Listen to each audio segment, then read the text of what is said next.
Hi everybody, welcome to the finale, the final episode of Tale of Four Heresy Gamers, the final episode until we inevitably bring it back because we're not at 3,000 yet. Anyway, in this episode we are going to do the same as we always do. We're going to look at everything that we've done. We're going to look at the events we organised, fucking ran an event at Warhammer World. 12 of us played. We have used our 2,000 point armies at 2,000 points, which is great. And then we're going to take a look at everyone's community submissions, as always, and where everyone got. And it's kind of a mixed bag, so we'll see. Okay, we'll see you after this.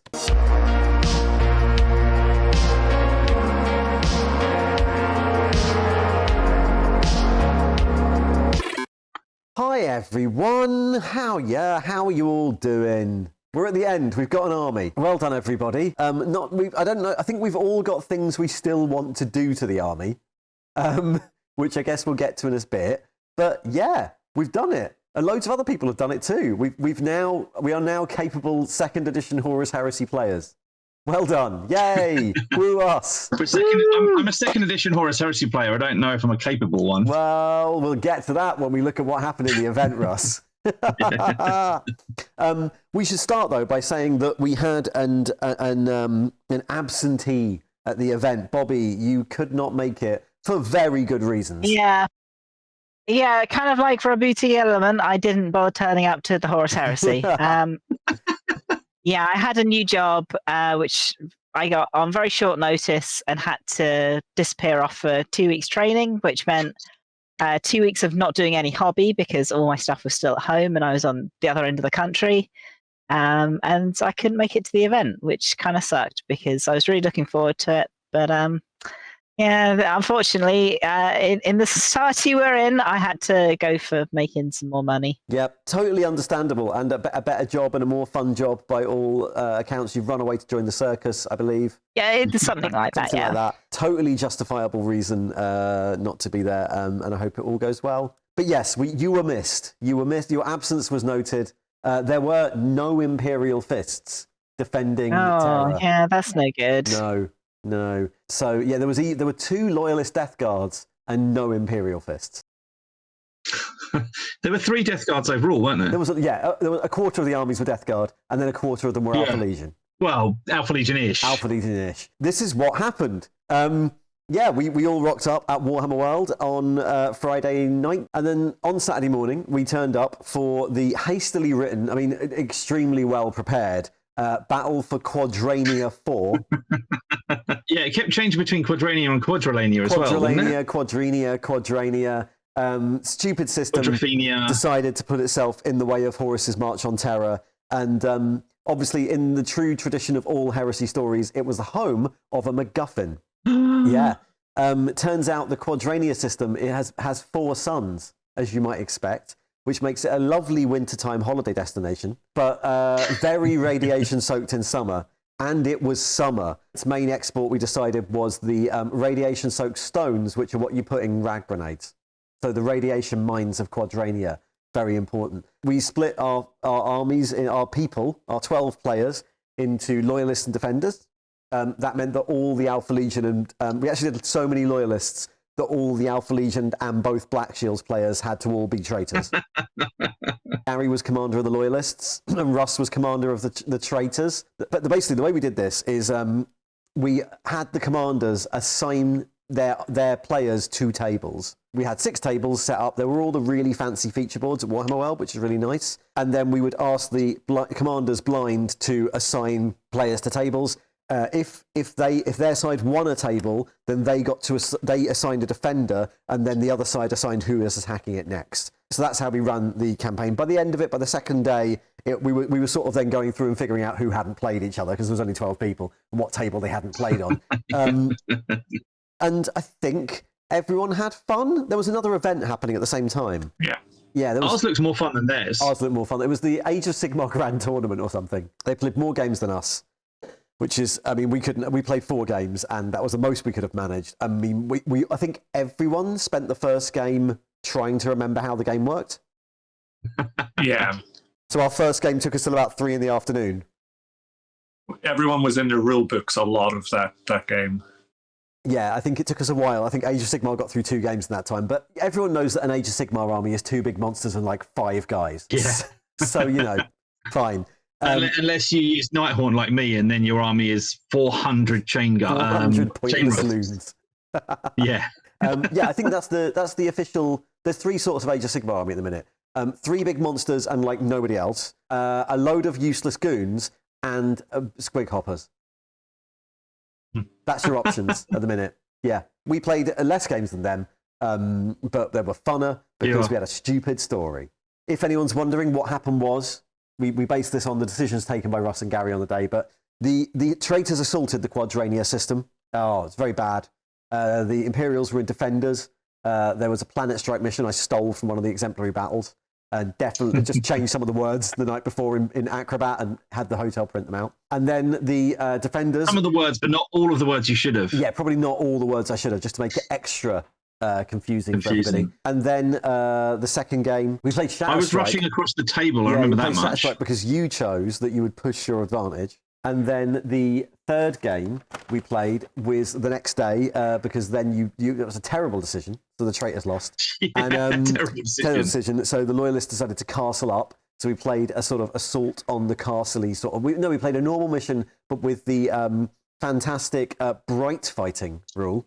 In bright fighting, if you happen to roll the turn number or lower, then everywhere in the open is affected by a rag grenade and everyone gets -1 toughness for everyone who is not in area terrain or inside a vehicle. Bright fighting. And then the last game was a defense of some explodey things, which basically the loyalists won as well. They managed to stop the traitors blowing up the planet, which was very good. I think the only loyalist who didn't win was me because I misread the mission I had written the night before. I know that. Well, there is the fact that I didn't win. Did you not win? Oh, because you'd switched sides. Yeah, very important. So yeah, that's the battle for Quadrania happened over the course of 2 days. It was very, very important. Thanks everyone for playing it. Maybe we should now go through and see exactly how well you all did with your new fancy armies. So, Russ, what did you get done? What did you get done in time for this? So I did actually get the whole 2,000 points to a sort of tabletop. What do they call it in the painting videos? Tabletop ready? Yeah. Tabletop standard or something? Yeah. There's a snags list. So, yeah, I've got a snagging list of things to do. The night before, I realised I needed to transport them. So, actually, the night before we were leaving, instead of like trying to finish off little bits of painting, I was magnetising all the bases and putting them in a really useful case that I put a metal sheet into the bottom of. Mm-hmm. That's sort of got it all 99% done. I think over the next couple of weeks, once I've had a bit of lots of little bits to go back and just sort, and then obviously still need to do an oil wash on it all. Yeah, which you should absolutely do. That'll be a job that I'm actually quite looking forward to. But I don't want to do it when I'm in a rush. I want to make sure I do that on a day when I've got like time to do it properly. Yeah. So I got the big stompy robots done, the Iron Circle ones. My favourite photos is probably the 2 tactical squads, sort of stood amongst the ruins when I put them up for display. Yeah, those squads looked really nice. Actually, on each day, people came over to sort of say, oh, those, and I think it was mainly them they were noticing each time. Oh, they're the ones from Rogue Trader. I was like, yep, they are. It was by far the most colourful army in the room. Oh yeah, by far. I think even compared to the Age of Sigmar sort of Loongra army sort of things, it was probably brighter. All the neon ghosties. Yeah, but they were all like monotone neon. They were all the same neon colour. That was the problem. And I'm really annoyed though because somebody pointed out on Instagram, did you take those 2 models and have a photo of them having a drink in Bugman's? Oh, and I was like, oh my God, why did I not do that? Yeah, I'll definitely have a chance to bring the army to Warhammer World again. I want to get them up to 3,000 points. And, I don't know if I'll ever actually enter a tournament with them, but I definitely want to play more events with them because, I enjoy the game. I know we don't all enjoy the actual mechanics of the game, but I do enjoy the game. Well, speaking of that, how did your event go? Well, pretty. It had an amazing start. I played Ben in my first mission, and I don't know if I failed an armor save the entire game. Whereas I don't know if he made one the entire game. My Iron Circle robots gallivanted around on my left flank. I've got a vague notion that they took out 3 squads for the loss of a single wound. By the end of it, I was saying to Ben at the end of it, thank you for taking it with such good grace, because it was a fun game for me, but I was feeling guilty whilst enjoying myself as well, But I think it's okay, because if I remember rightly, I think he won all 3 of the rest of his games, right? I think he might have done. Yeah. So, I was like, well, I don't want anyone to have a bad experience. I didn't want anyone to come to the event that, you'd organised that we're part of and be like responsible for people feeling miserable. And I was worried after my game. I'm like, oh my God, he's not going to have a good time. But then, he won the rest of his games, so he probably didn't have too bad a time. Then it all started to go a bit wrong. So I played you in the next game. Yeah, which I thought was pretty close until the end. No, it was that was a fun game, and it came down to the wire. Mm-hmm. But it was basically if we got another turn or not. If we got another turn, I think I would have had a chance of winning. No, I can't remember which way around it was. We got another turn. We had another turn, so you won, right? Yeah. Yeah. Otherwise, it would have been a draw. And also because you told me several times which vehicle your unit was in, and I still shot the wrong vehicle. Yeah. And I was like, oh bugger. But by that time, I'm going to blame long COVID kicking in and my brain fog just kicking in that late in the day where I was incapable of actually listening to anything. But that was a fun game, and actually even though it was a lengthways table with a foot-slogging army, they did all right. Actually could have just about made it if I'd have either, made 1 or 2 better dice rolls, used some common sense in the 5th turn and shot the right thing. And then on the second day? And then on the second day, everything went completely tits up. So set up against Gary and was fairly confident. Like I didn't have like the ideal army for trying to win the game, but I was like, I've got a plan. I don't know if the plan will work, but I should at least be able to make a game of it. But then he seized. And so then literally after 1.5 turns, so he had his first 2 turns, but I didn't bother having my second turn because by then it was literally impossible for me to win. Right. Yeah. I'd lost all of my HQs. My tactical squads were in the middle of being assaulted and couldn't possibly really have any realistic hope to win. My Iron Circle robots, one of them blew up, which I then checked the rules and realised they don't blow up. My Forge Lord rolled a 1 for his 2+ armour save and died. And my Praevian got sniped twice, and on each of those occasions failed his 4+ invulnerable save and died. Mm-hmm. And my Iron Circle robots failed all of their invulnerable saves to die in the first place, and so did it was just like I think your dice from the 2 days must have averaged out. Oh yeah. Like, all the luck I had in my game against Ben was just like, right, no. You didn't tell us it was 2 days of rolling dice. We gave you all the luck yesterday. You can't have that again today.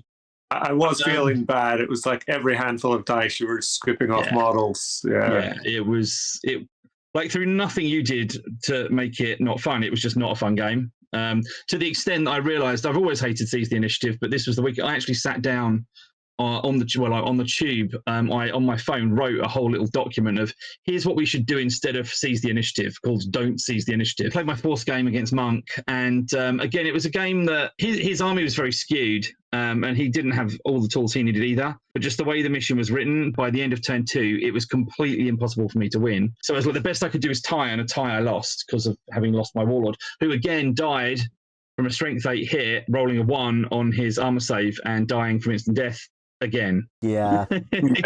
It's those bare arms. He's needs to arm up his arms. He's getting just the bare arms, isn't it? Yeah, that's what it is. He's just forgotten half his armor. I've sort of got plans for how to deal with this issue. Castellax, I always had a notion that they could form part of a Mechanicum list instead. Mm-hmm. And the plan was always to start that as an ally list. So what I'm going to do is shift the Castellax into an allies list and put them with an Archmagos, which I've started converting. So I took the 40k Magos, not Magos Dominus, the Magos something else, and twisted its torso round at the top. So it's instead of being a C shape pointing to the right, it's an S shape pointing to the left. Yeah, I think there definitely was an issue that your big killy things, which were your biggest target that everyone wanted to shoot, were also massively tied to your Warlord, who's less tough than a normal Warlord. Well, yeah, partly it was bad luck. I mean, if I'd have lost the Warlord in turn 3 or 4, I'd have been like, well, that's the breaks. That's what you have to expect. I need to try and win with the big robots before they go berserk, essentially. But also, yeah, in one of the games, sometimes you just can't roll your invulnerable saves and then things die and then the robots run around randomly. This will cure that problem because this guy will have a 2+ save, a 3+ invulnerable save, 3 wounds, toughness 5 or 6, I think 5, and be able and make the Castellax able to react. Brilliant. Well, look, it sounds like a lovely time, and you are now fully within the Heresy world. Yeah, I mean, I definitely want to keep playing it. Cool. Brilliant. Bobbie, you didn't get to play any games, but you have doing other things. Yeah, obviously, where I've been away, my hobby output has been pretty bad because it's half the weeks I've not had any chance to do anything, pretty much. Haven't really done anything with my Imperial fists. All the units I need to work on, I need to 3D print bits for, and my printer is definitely at the point where it needs serious maintenance. I need to, like, scrape things and replace films, and yeah, it's not going to take that long, but I just haven't had the energy to sit down and after a day at work to do a dirty job like that. That sort of job needs the right frame of mind to just get it done, doesn't it? I've also got a new bottle of resin that's a slightly different. It's like the same type of resin but a different batch, so I'm gonna have to tweak my settings and things, I think, to do that. So I'm expecting another load of failed prints before I get anything useful out of my printer. So yeah, it's I wanted some easy hobby. So I've just been gluing plastic things together instead. You've been gluing brand new plastic things together. Yeah, I've been wanting to do a World Eaters army for Horus Heresy for quite a while, and Games Workshop went and released new Khorne Berserkers for 40k, and I was like, well, for like late stage Horus Heresy, they'll do absolutely perfectly. So I bought myself a few boxes of those, and I've been slowly converting away. I've built myself a Praetor, who I'm very happy with. He looks suitably menacing, yeah, and lots of skulls, and yeah, I really like that Praetor model.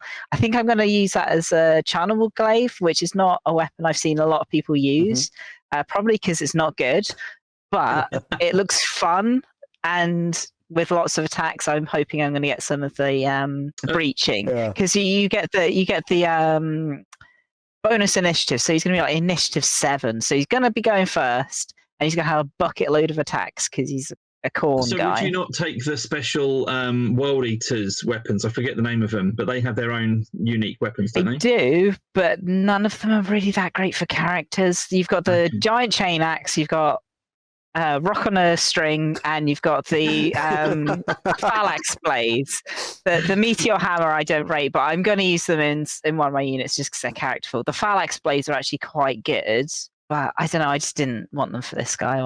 I've now got a mental image of two Khorne World Eater Marines, each with like a string with a rock on it, playing their version of Conkers. Yeah, and they start off playing by the rules, and then they just get around each other's heads instead. And then you started with troops.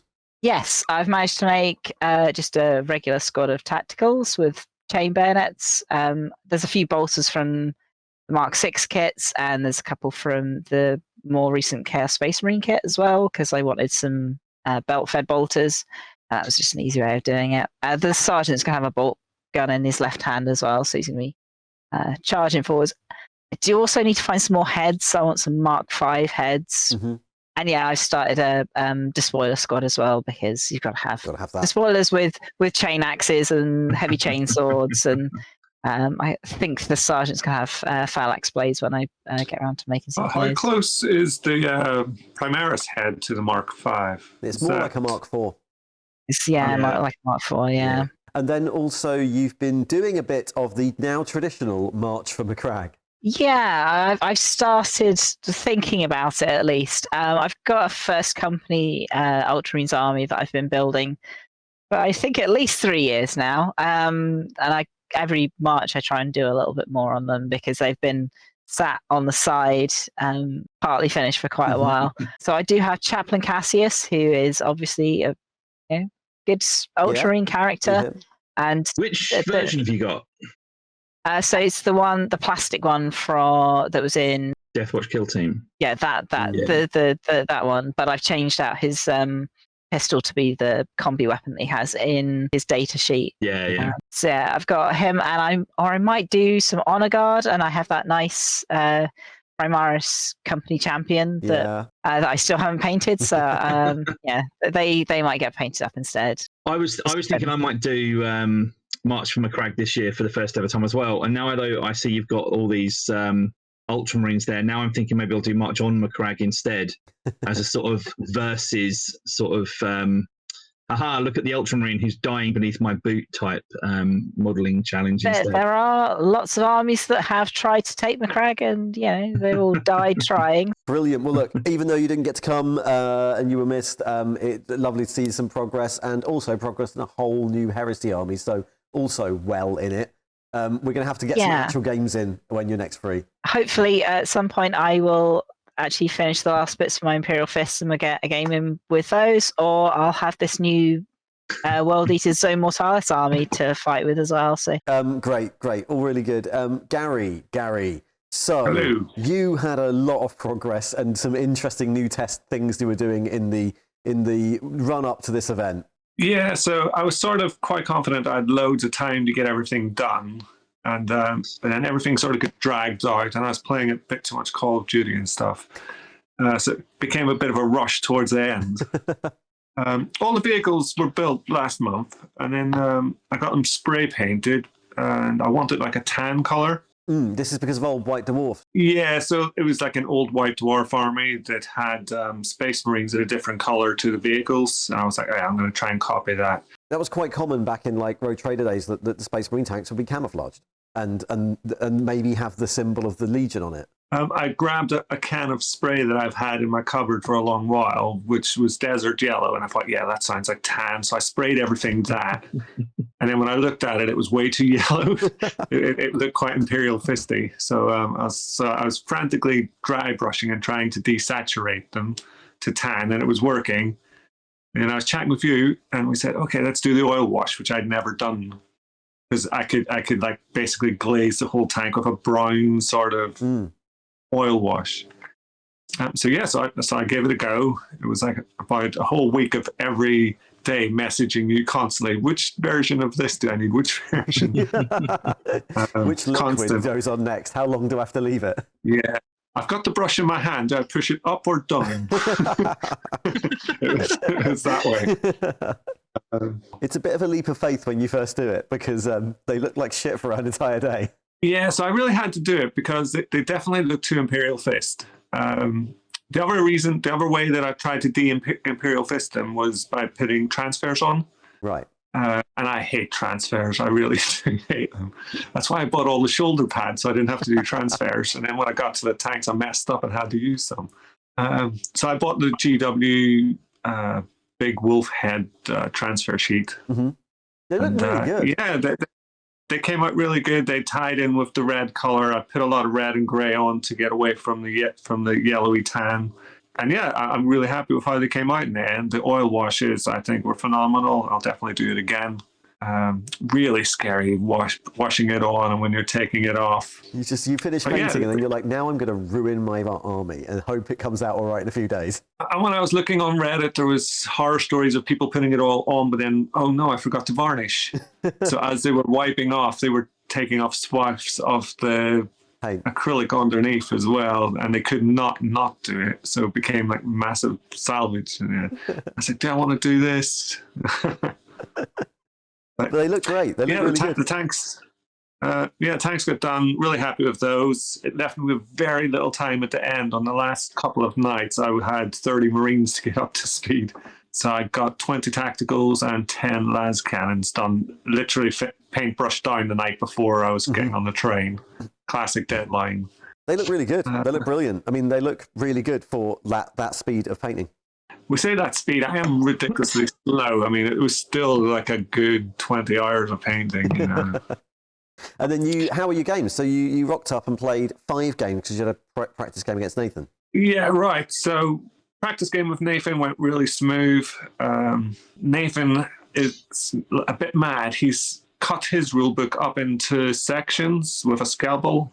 and then glued it all back together in one sort of book. So everything's, and it's crazy to think, all right, well, it's only £100 worth of books. That's just his job.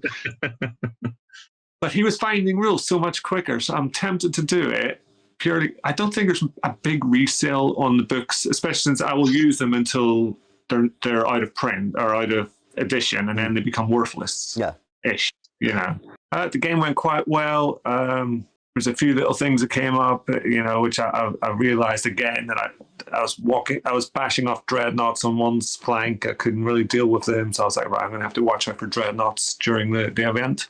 And then there was the interaction with the front of a Land Raider in. Which became something of a talking point for the entire weekend. So should we like put a warning at the bottom of the screen now, warning people to like mute it until somebody does this on the screen? To get through the following rules conversation, Gary, take it away. So what it is you've got two types of Land Raiders, really, don't you? You've got like the carrier, and then you've got the explorer. Yeah. And the explorer doesn't have an assault ramp. No. And the carrier does have an assault ramp to assault from. Yes, that's true. And they both made from the same kit. They both have the same sprues. Yeah. So all the other doors are the same, except for the absence of a door at the front and an assault ramp. Yeah. And that's then the assumption you're making. That is an assumption you're making, that the doors on the side are identical on both vehicles. Yeah, they might be made of the same pieces. Outside, but you're forgetting the internal hydraulics that are hidden away cunningly, Gary. I mean, you can model it open so I can see inside. I mean, they are made so you can lower it down so you can peer inside as well, yeah.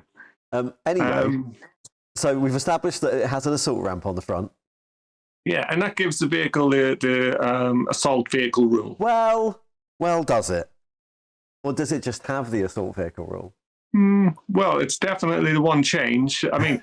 So what we have is one vehicle which doesn't have an assault ramp, and it does not have the assault vehicle rule. And then the Spartan, which also has an assault ramp, it's got the assault. And this became relevant because... Well, so what happened is Nathan drove his Land Raider over, ready to vomit out Terminators and eat one of my squads. So my reaction to his movement was to move my Rhino. I tilted it, and then I drove it forward in front of the ramp, so that within 1 inch of the front of the ramp, there was no space to get out. So I was like, right, you can't get out of your assault ramp. You'll have to disembark from the side doors and wait till next turn to assault. And so Nathan was in the rule book going, well, hang on, it's just the vehicle has it, and rules as written, I can assault from the side doors. And I was like, rules as intended. I think the assault ramp's blocked. So that happened. Hydraulics on the inside to make them pop open. We've just said that happened. I don't want to downplay how much of a joke this became for the next 2.5 days.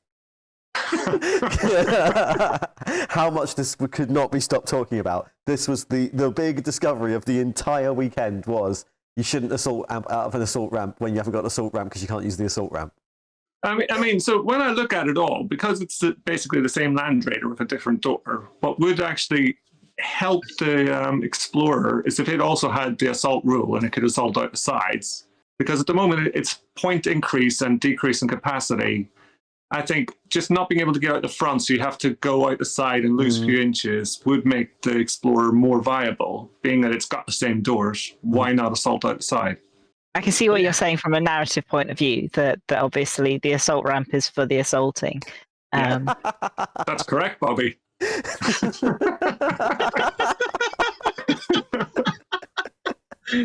But yeah, also rules. The rules are a hot mess, as we have discussed to death, I think, on this series. But yes, I think it's clear that because the Explorator needs to move faster, it can't have the weight capacity for the cunning hydraulics on the side doors. They're like manually hand cranking the doors down there. There's like a winch, and it's just very, very slowly opening. Understand this as well, Gary. Right. So you think that inside the Explorer is some computer stuff instead for all the exploring, like HAL 9000, and they're going, can you open the doors? And they're going, I can't do that, Dave.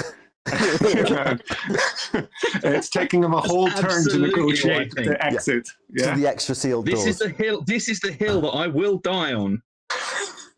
Well, it wasn't you that died on it. Did you win the game against Nathan? It was a draw. It actually came up to the exact number of objective points. And then you played some games over the course of the weekend. So I played, game one was against Loyalist Death Guard. Mm-hmm. I think that was Will. That was a really fun game. Really, really hard fought game. And it was a draw. Mm-hmm. Again, he had 2 dreadnoughts, which completely swamped my left flank and stopped me scoring anything on the left. And then we contested pretty much everything on the right together, having, Death Guard versus Purga's squad fighting. I actually made Typhus run away. So that was good. Played Monk. We had the tables were turned long, and we had to go the whole way through the length of the board to get the other side. To get the objectives on the other side. And our game ended up in a big bottleneck in the middle, so it was very hard to get across. Dreadnoughts smashed everything in the middle again. Purga ran a lot, being well, she didn't run because she's in Terminator armor. Yeah. She moved quickly every turn away from the death machines, and yeah, we basically we were running out of time at the end. We had to sort of speculate: would you make it to the objectives, and what would happen over here? Basically, did the math that I would have probably held an objective and scored it, so we were counted that game as a win. Mm-hmm. It's a great game. Monk's a great opponent. We had a lot of narrative elements where we were saying, do you think that, because I had a dead Land Raider, we were saying, could the other rhinos slightly shunt it, like about a centimeter to squish through? And we were like, yeah, we'll roll dangerous terrain tests, and if they fail it, they get wedged in. That seems like the only sensible approach in a game like that. And then your bright fighting game was against Russ. Yeah, Russ had a nightmare. He set up for, a good turn one, and I took the initiative, and I had a great turn one. That, never happens, except one time in 6. Yeah. It was, I think it all turned on turn 1. We played through to see if it was going to be salvageable, and at the end of my turn 2, I was lining up to assault his troops unit, and they would not have survived that assault, I don't think. Mm-hmm. No, realistically, it was just not going to be. So we basically saw that the end of that game was going to be a win for the Space Wolves. They were going to hold their objectives to the rest of the game, constantly scoring points, and I was going to tie up the side on his side and drag it out. Yeah, so we decided for an early beer, and it gave us a bit of time to walk around, look at the other tables, have a look in the shop, lots of stuff like that. And then your final game was a rematch of assault ramp blocking Nathan, right? So in this one, it was more objectives. He lined up his Land Raiders in the middle, and I made sure that my rhinos were getting across, and he was not going to get out of those front assault ramps. Like, I basically said, you're not allowed to use those. So he drove his Land Raiders forward, and I drove one rhino up, blocked it. And then he tried to drive the other rhino around the side. And I said, well, Space Wolves get 2 reactions in the movement phase, so I blocked that one too. And every time it moved, I just blocked it, so it couldn't get its guys out. They had to get out the side. But when they came out the side, they did their job. They killed all the Marines. It basically came down to I'd scored so many points leading up to his army arriving at my side. I had 1 point more, I think, in the end, so that was a win. Brilliant. So despite all the amazing amounts of fun, though, you've had doing all these things, you hate this game and are never going to play it again. So my biggest hates with it all, right, is, one, I don't like dreadnoughts. That's why I purposely didn't put any in. I mean, down the pub, you were saying, Gary, just build some dreadnoughts. You've got 3, build them. I was like, no, everybody's saying they're bad. I've seen the math hammer of how much firepower they take to take down, and that just seems like, it's egregious to bring them. So yeah, I'd say I wasn't going to do it. Still don't want to do it. But then every game that I played, other than Russ, who had loads of robots, every game had 2 dreadnoughts. You always mention my robots as if my robots are equivalent to a dreadnought. I think your robots are probably about where a dreadnought should be. Yeah. I think that's true. Yeah, I think that how dangerous they are is where a dreadnought should be. And a dreadnought, it doesn't make sense that they do everything. They are Mary Stu's. That they're cheap, durable, and reliable. You know, they kill everything. They are hard to kill, and they are cheap. You can take a few with, you know, loads more army than that. I don't like them. I don't like reactions. So reactions make me a bit. I don't like doing like, oh, I'm going to shoot these guys, but then I'm going to get shot back. So what I'm going to do, I'm going to look over there, and I'm going to look for other things. And then when it comes to assaults, I've got 1 assault, but I don't want to do it because I'm going to get shot on the way in and lose all my guys. You know, a third of my guys to heavy weapon fire on the way in. It seems like reactions are a little bit too strong. I know it's giving the other guy something to do on his turn, and it's something that we both get to do, but it just seems like it's like another meta game that you're playing, which should help things and make things easier. But for me, it seems to raise my stress level when I'm going, where am I going to do my attacks and my shooting and this? It also throws in all the gotchas that all the different armies have as reactions. Alpha Legion, I shoot 10 las cannons at your dreadnought, and your dreadnought goes, I was never here. and does like a nightcrawler pump to the other side of a building. Like, how did he get to the other side of the building 12 inches away? Oh, well, you know, he's Batman. I do think that first, one of the interesting things is that idea that you have to do your things in the right order to fish out that reaction is no real difference to the way you play Blood Bowl. You must do the things in the right order in case you get a turnover. Is basically how Blood Bowl works. But a person who's playing is going to go, well, I'm going to wait. I'm going to fish. I know he's fishing. Yeah. So they'll be sitting going, no, I'll wait. And then if they wait until the correct time, which you pick your last cannons last, and they go, well, I've not reacted the whole game, so I'm waiting. Who are you going to shoot with your last cannons? Yeah. And you're going, well, there's no good targets because I don't want them to get shot back. But you know they're going to do that. You should never be sitting with your last cannons going, I don't want to shoot them in case they get shot back by, 50 cauldron shots, or, something like that, reaction fire. But then there is an element of, well, you just wasted your reaction because now if I don't shoot with these, you've just not used your reaction at all. So there is an element of, I personally really like that element of it. Me too. It's hard in the early games to get used to the rules. So one of the things that comes up is that we're playing at 2,000 points, which apparently isn't a full game of Horus Heresy. Like people say, it starts at 2,500, 3,000 and upwards. Yeah. Which means you'll have more units and less reaction ratio. Mm-hmm. So you won't be as afraid to fire them because there'll be more bigger, worse things to fire afterwards. If they do target that, you've already seen the reaction. They can do no worse. I just find it to be quite a stressful. On your turn, there shouldn't be any stress. And maybe that's what I'm used to in 40k. Like my turn is the time to do damage, and I'm not getting shot at, And then on your turn, it's out of my hands. I just roll dice to see what I'm taking off. And I'm happy taking. I don't have a fear of loss. Loss is inevitable when you play 40k, especially with my armies. I'm happy scooping things off. I just don't think it should be happening as a consequence of my choices. In your own turn. Yeah. So I assume the Space Wolves are then going in the box and something else is coming out. Well, we were chatting about that earlier, and I was saying, they're going in a box until, we do the next phase of Tale of Forward Gamers, maybe to bring them up to 3,000 or something. I don't know. But I do have those land speeders, and we are going to Warhammer Fest. We are going to Warhammer Fest, and me and you are playing in the doubles. Yeah, and I would like to bring speeders. Well, we could do so.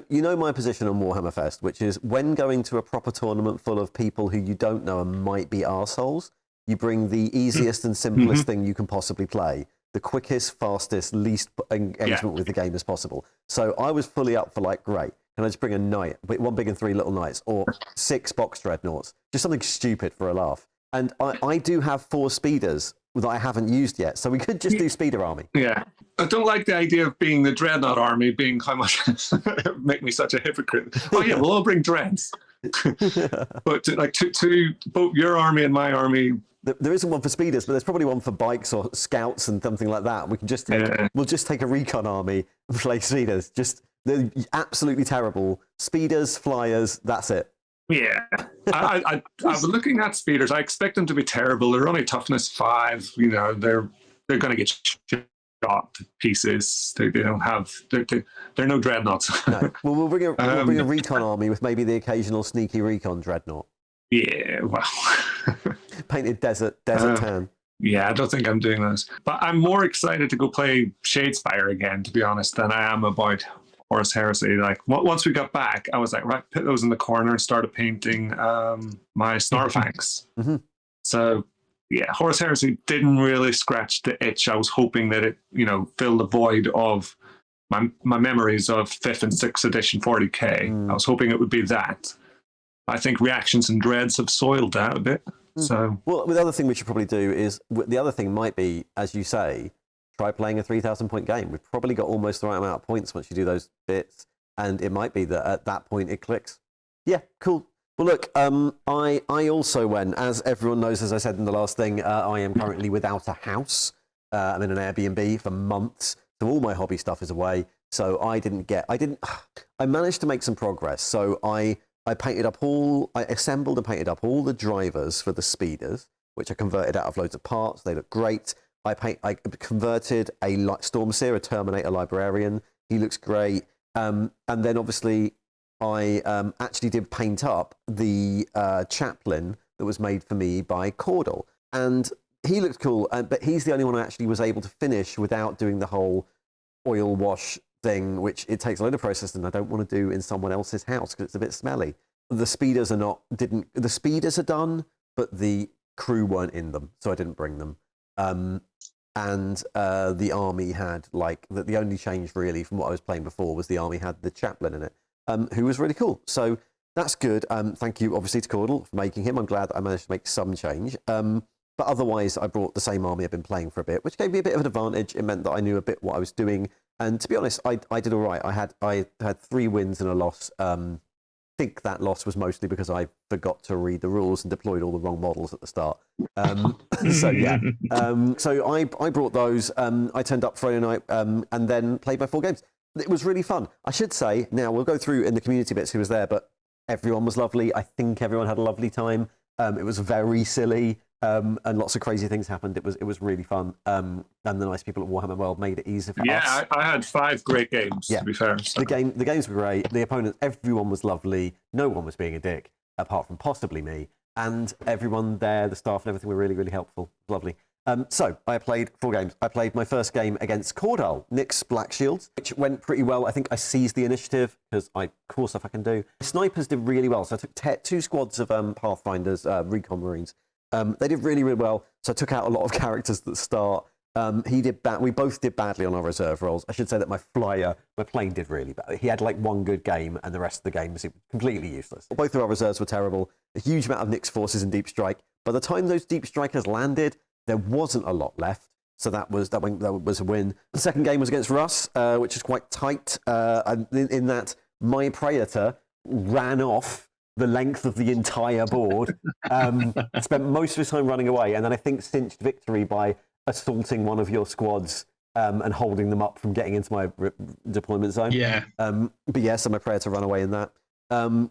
Again, our snipers and that just spent all the entire game just pointlessly sniping at each other and doing nothing. So your Praetor, which ran away, is part of an army which is looking for glorious death. Yeah, he was very bad at this. He only died once. He only got his glorious death once in the last game.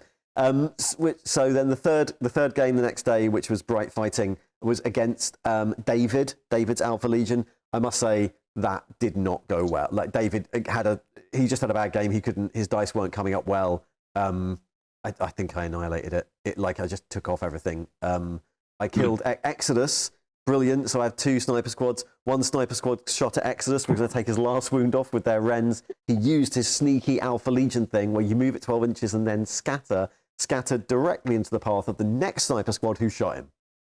So, so that time Exodus was killed by 2 sets of snipers. And then on the last game, I played Rob's Death Guard in the big blow up the radiation mines scenario, deployed all the wrong things, and lost massively. And in that one, my leader did actually get to die gloriously. It was fun. Thank you to everyone coming. It was a really fun game. I'm going to keep going. When I'm back in my house, it'll be a few months now, I'll probably do basically just do a big speeder batch, just do a big bike batch and get those all done, because the rest of the army's kind of there. There's a few more troops units I'd like to put in, but yeah, I think a few more troops units, a big speeder batch, maybe a vehicle or two, and then I'm sort of happy with them. Will you get Jagatai? I don't know. I'm not a huge fan of using Primarchs, but maybe. We'll see. The model looks great. The model does look very good. Yeah. Although I kind of want him on a bike. Yeah. So we should say thank you as well to everyone who came to this. So it was the four of us. I'm going to try and count now, and I have not put them down on a list. So let's go. It's the four of us. Three of us. Monk was standing in for Bobbie, so that's four. We had Nathan with us. We had Cordell with us. We had Ben playing his Ultramarines. We had Will and Rob and Ed all playing Death Guard. We had David playing Alpha Legion.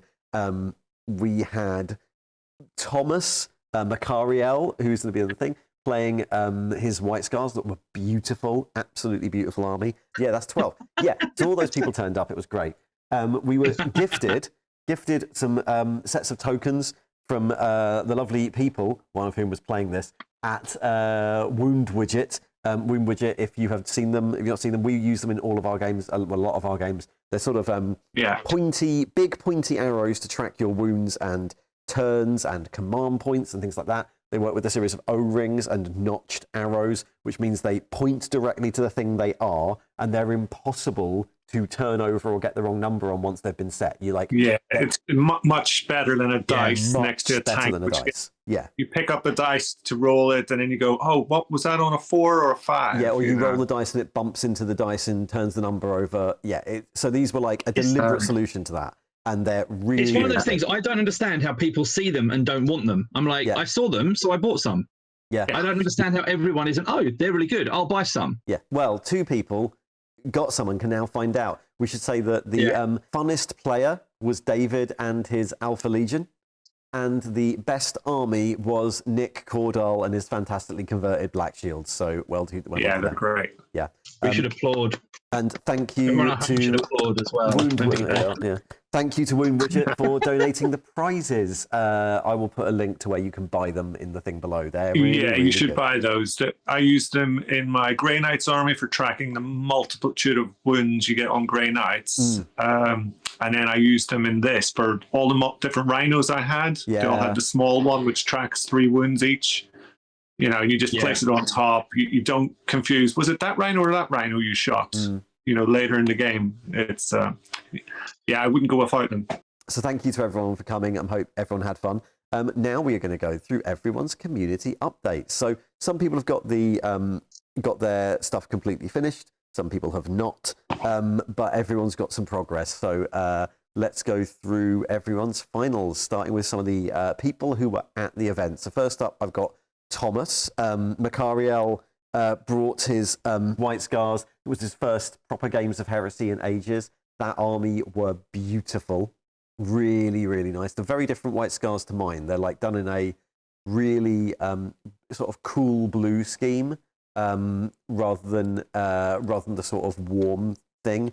And then next up, we had Will and his Death Guard. Now, these were already ready for the Goonhammer Heresy event, but they were there in force. So Will's got thousands of points of Death Guard, for which he lays the blame squarely at my feet for getting him to spend all this money. Because it's your fault. It's my fault. Apparently, Goonhammer was just a side project. But yes, Will, they looked amazing. Again, nice to see three different Death Guard armies with 3 different color schemes at this. I played against Will's Death Guard. They are really good. It was they were beautifully painted, and I quite like the special Terminators they get. They are really sort of flavorful. Yeah, the grenade toxin grenade ones. The Death. Basically the war crime unit.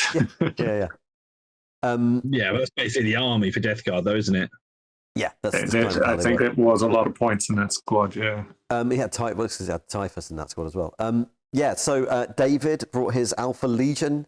He's the 23rd Alpha Legion Company, Kalinian Liberation Front, commonly known as the KLF, here to spread disorder, free-thinking, confusion, and the worship of the first Presbyterian Church of Elvis the Divine.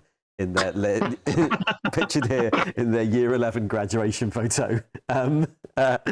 Brilliant. That is a big and scary and very blue army with lots of fun, weird little old models in it.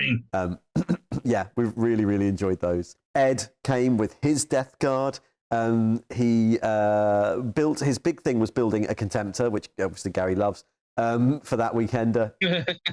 But he brought his old Predators. And his big Dusk Raiders army, so he's got a huge army there ready to go. And finally, in the Death Guard list, Rob brought his Death Guard. I think this was Rob's first Warhammer World trip and first Heresy event, so I hope he enjoyed himself. It does say that he did enjoy himself. It says right here that he enjoyed himself. He painted up 70 Marines in 6 weeks to get ready for the event. His Death Guard were a bit like whiter, less yellow than the other two. He says he's going to paint something now that isn't wearing power armor for a little bit. But he was loyalist as well, right? Rob was loyalist. Yeah, Rob and Ed were loyalists. Well, Rob switched sides so they were whiter because they ought to be rather than because... And then Will was proper traitors with Typhus. And then Ben, who came down, Ben brought his Ultramarines, which look brilliant. They're the 203rd Company Ultramarines based on the Silver Eagles, which is the chapter they then become. Ben had also played in the Goonhammer Open. But this is the first, we were chatting, this is the first full army he's built and painted. Like, he's done smaller things before then. For a first army, it's very, very good. Yeah, it's really it's a really impressive looking army. I really like it. I like it.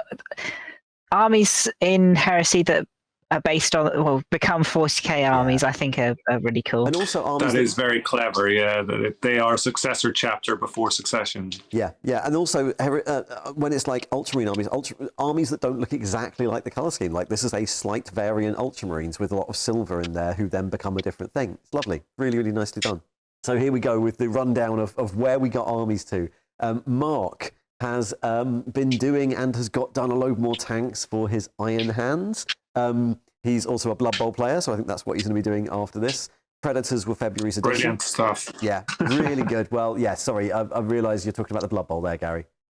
Yeah. But that is a huge and terrifying and very White Scars army. Tons of tanks, a couple of Leviathan Dreadnoughts, some Rapiers there with Graviton guns. Yeah, and some Breachers. Yeah, very, very Iron Hands. Kenny has finished up his Thousand Sons. So this is 1,000 points of How 1,000 Suns, about halfway through the Age of Darkness box so far. And they've signed up for one of the US Open Heresy events. So, that should bring you up to speed, because I think that's 3,000 points, right? Yeah. So they look brilliant. I really like I'm always a big fan of those two-tone colour schemes like I do on my ones on the tank. So those like back of the Spartan painted grey with the white. Yeah, I like the dust on his treads. I might try and copy that. Yeah, that is good, isn't it? Yeah, that's nice. Garrott has done more talent. So Subjugator Cadre, the fancy new jet bike. So they've converted up, because they're not out yet, the new Sisters of Silence riding jet bikes unit made out of the Necromunda Escher cutters, which I think a lot of people will be doing, right? These are lovely, brilliant models. My first thought when I look at them, what is the name of the Sisters transport vehicle? The Charon Acquisitor. So the front of these is vaguely reminiscent of that. Yeah. And so I think I don't even know what their actual models are meant to. I don't even know if there's sketches of them been seen anywhere of what they're going to look like. I don't think so, no. But these look like really good as a sort of. Do. Yeah. They might look a bit less sleek than the final version, but these look like they could legitimately be a sort of. Hey, we stripped off some engine panels, but we need to ride them anyway. Let's go. Yeah. Like a more nice version. I think they look really good as well. They look really good, just the way they've been produced. Yeah. They're done so well. That bike model is phenomenal. I do want a couple. They're so sci-fi looking. Like they just look like sort of 50s rocket bike sort of. Yeah. Yeah, I want to grab a couple for my squats.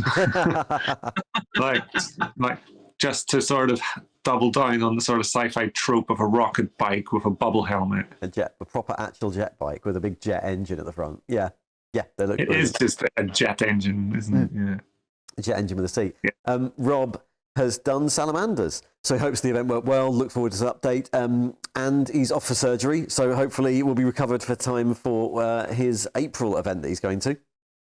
Fingers crossed. Attached a pic of his latest editions. This is currently 2,800 points of salamanders. Just needs to finish some rhinos. But yeah, they're looking good. I always like big two-tone tanks. The big stripes down the tanks are always quite fun. Yeah. Yeah. Do you think that April event is Warhammer Fest? Maybe. That's the end of April. That's the end of April, isn't it? April, May bank holiday. Yeah, maybe. Yeah. Callum has done Alpha Legion. Finished a tactical support squad with Volkite launchers and third sneaky Leviathan Dreadnought. But yeah, I think like many of us, feeling a bit of a burnout. But yeah, that's fine. Taking a break. No one's going to be forcing you to send more photos to us every month now. So yeah, taking a break is a good idea.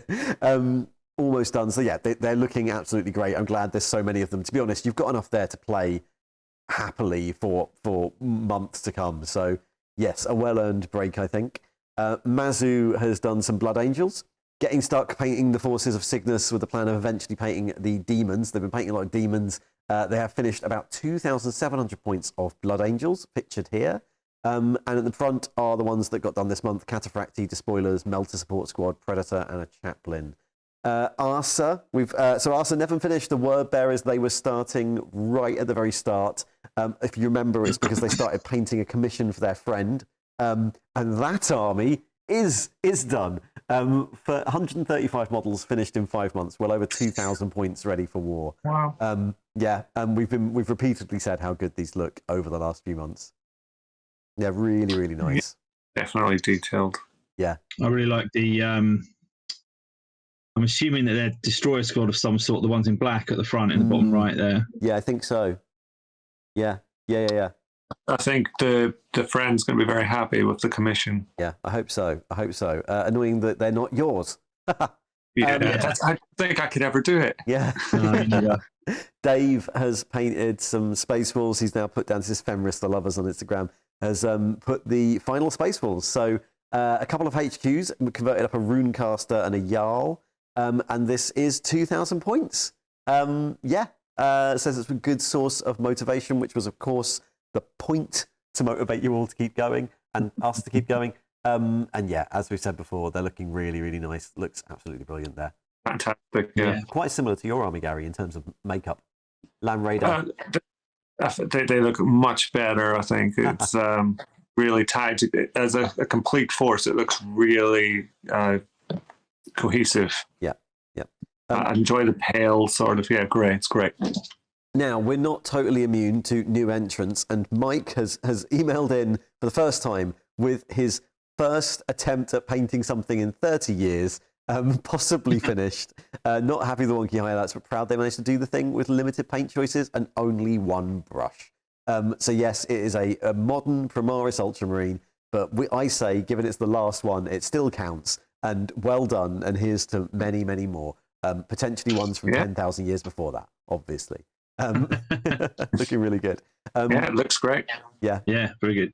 Paul, Paul, I'm looking here. The particular thing I'm liking here, Paul says lots of things. I know. Before we all get to it, Paul says lots of things. He's got up to 3,000 points of beautiful, beautiful Blood Angels.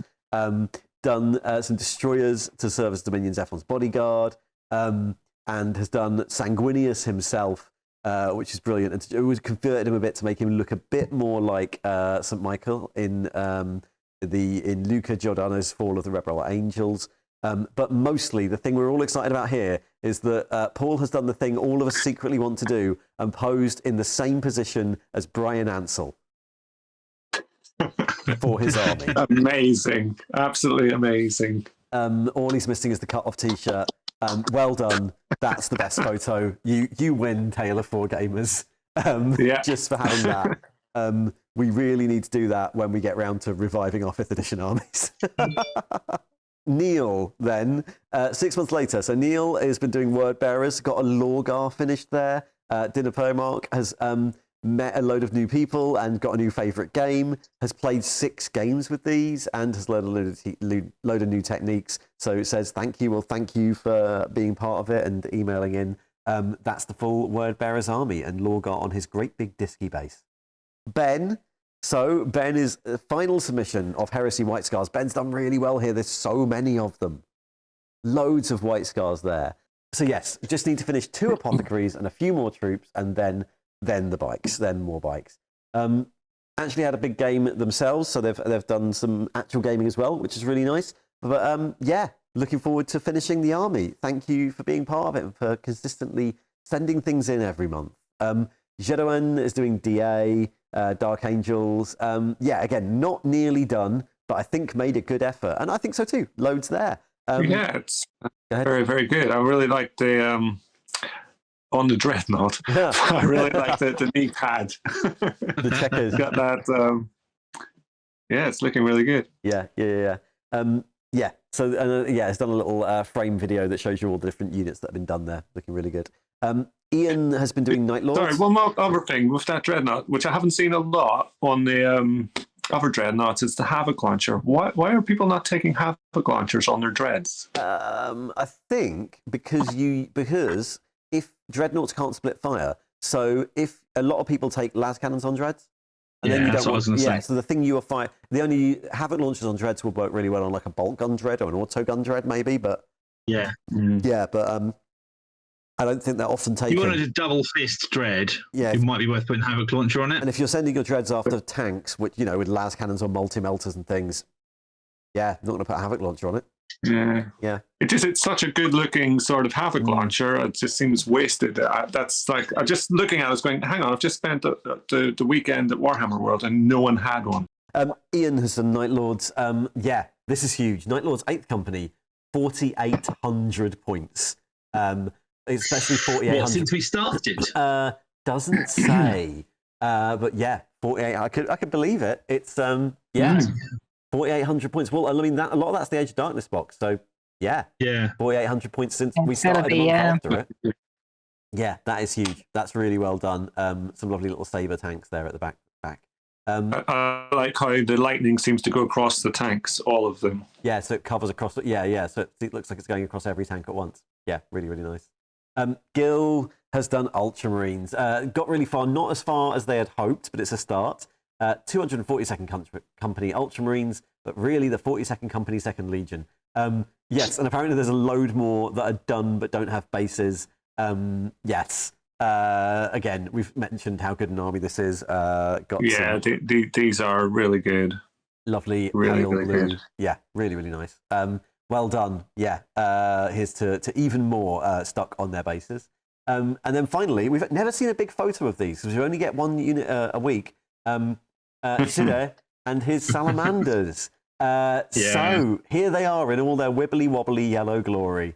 This is the Salamanders army all together, looking really, really good. And they've been joined by a chaplain with, I like his faceplate. He looks like he's got a big chompy mouth. I would say, actually, it's impossible, I think, to choose the absolute number one best of all the armies people have sent in. Mm-hmm. But if I was going to pick like my top 5, this would without a doubt be one of the top sort of 3. This is one of our favourites, I think. There's sending something almost every month.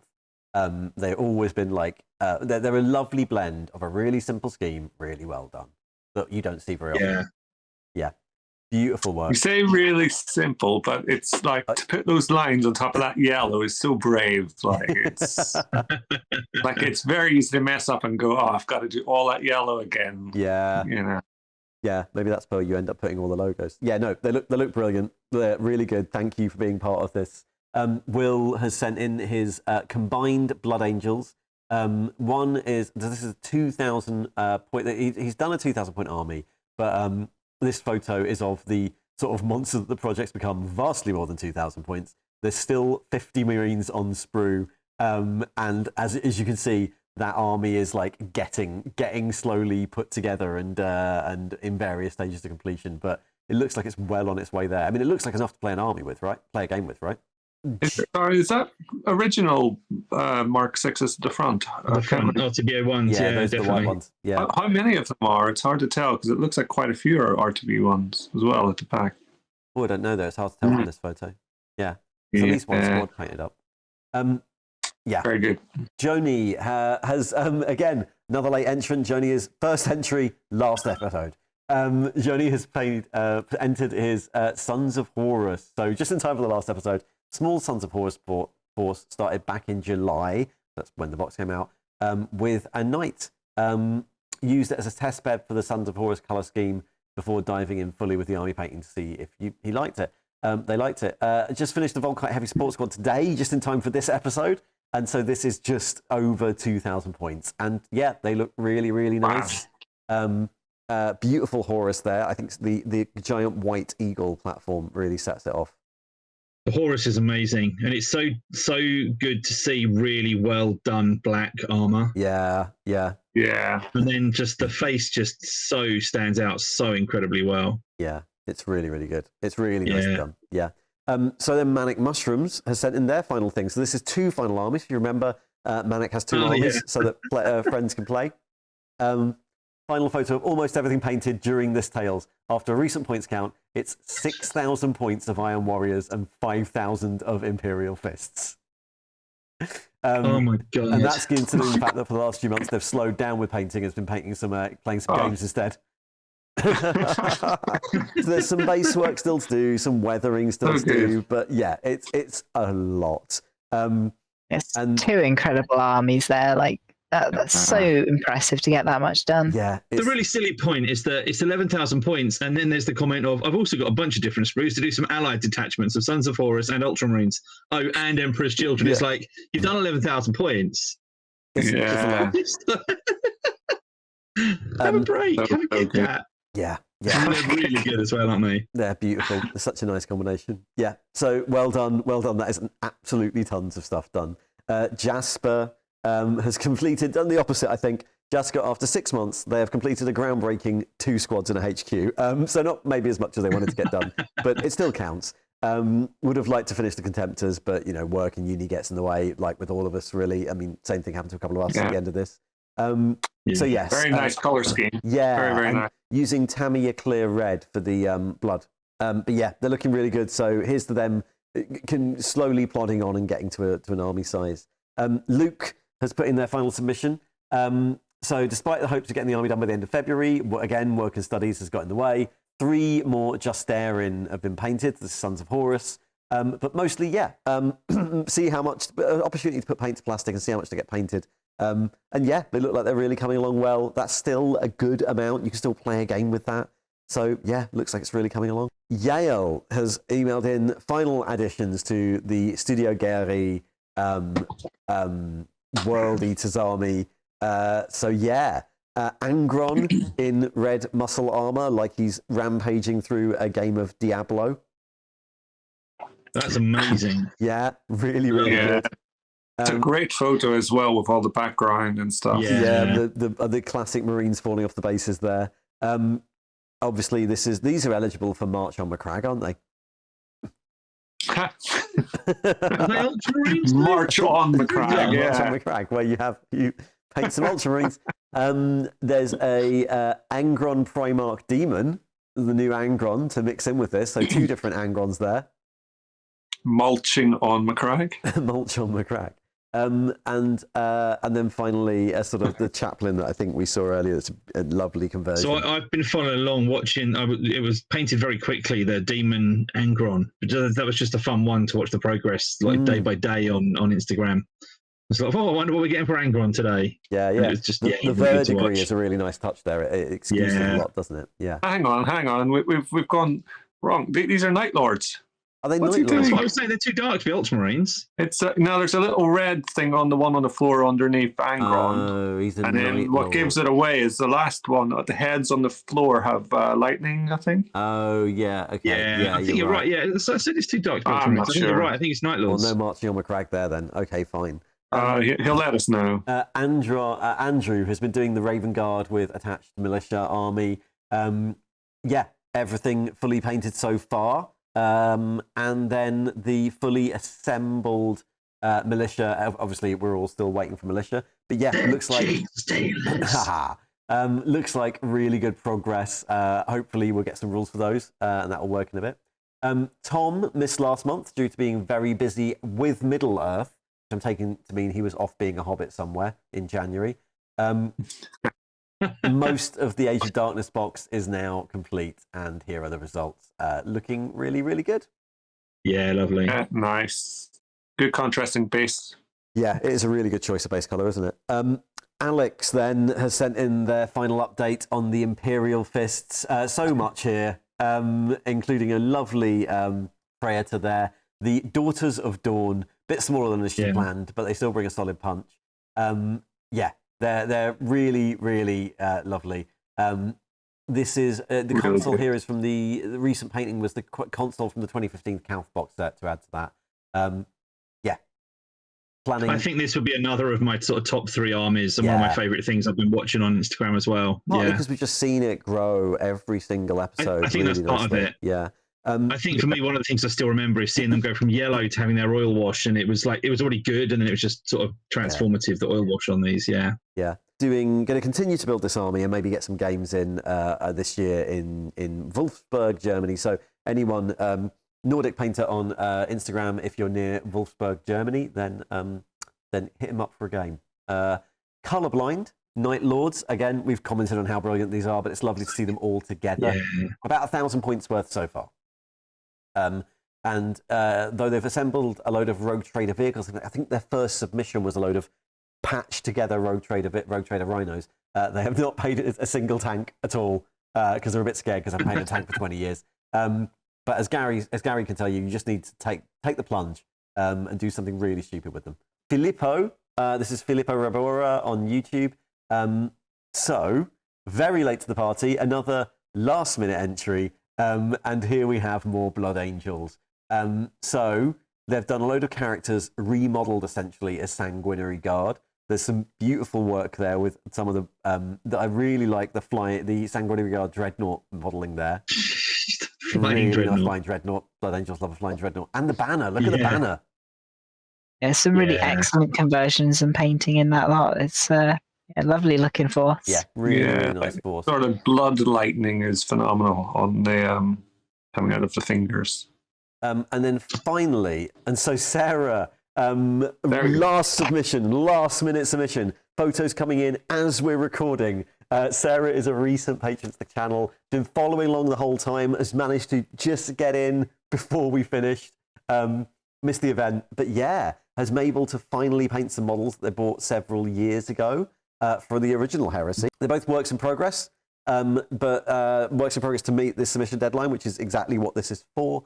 And it's meant to be the homebrew of the lost 11th Legion, the Lunar Maidens, which is taking, brilliant. The concept a lot of people ascribe to female Space Marines is that they're all the other legions. Brilliant.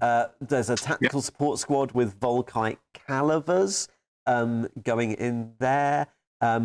The loyalist Lunar Maidens, we should say, the loyalist Lunar Maidens. First submission, right at the end, we should say we are going to do a little update, we think, later in the year for this. So we might ask for submissions then. So we'll see how far they come on, but they're looking really, really good. She says that the Tale of Heresy Gamer series has helped rekindle my interest in painting in general. Really nice to hear. And I like that this has helped people along with all that sort of thing. It's a nice, simple scheme, but looks quite striking. Like the mix of metallics with just like the blue and red pop pick. Looks really nice. Yeah, looks really good. At this event was the first time I saw Volkite in action. I really like Volkite. So if I ever do more Marines, I might go get some. Yeah, I've got some spares. They look great. Brilliant. Well, look, thank you to everyone, I suppose, is all there is to say. We should let slip that the next thing we're going to do is a simple one. So the plans, if anyone's following on for the rest of the year, the plans are as follows. We're going to start again in April, but we're going to do a relatively simple one. We're going to try Warcry, which is something I think all of us have been interested in. And it's a relatively simple one to get going. It's quite a tight rule set, quite a simple rule set. Gary and I already had some sets, and then the nice people at Warhammer sent me the recent Blood Hunt, Blood Death, that one, with the Doggo people. The last one, yeah. So we're going to do Warcry. That's what we're going to use, and we'll use the terrain for that.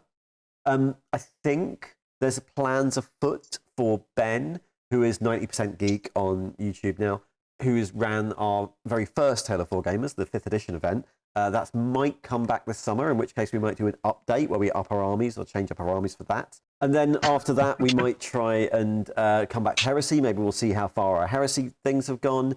And then it will be after summer, and we'll do another big one, I think. We don't know what yet. So, yeah, that's the plan. This has been a really, really nice one.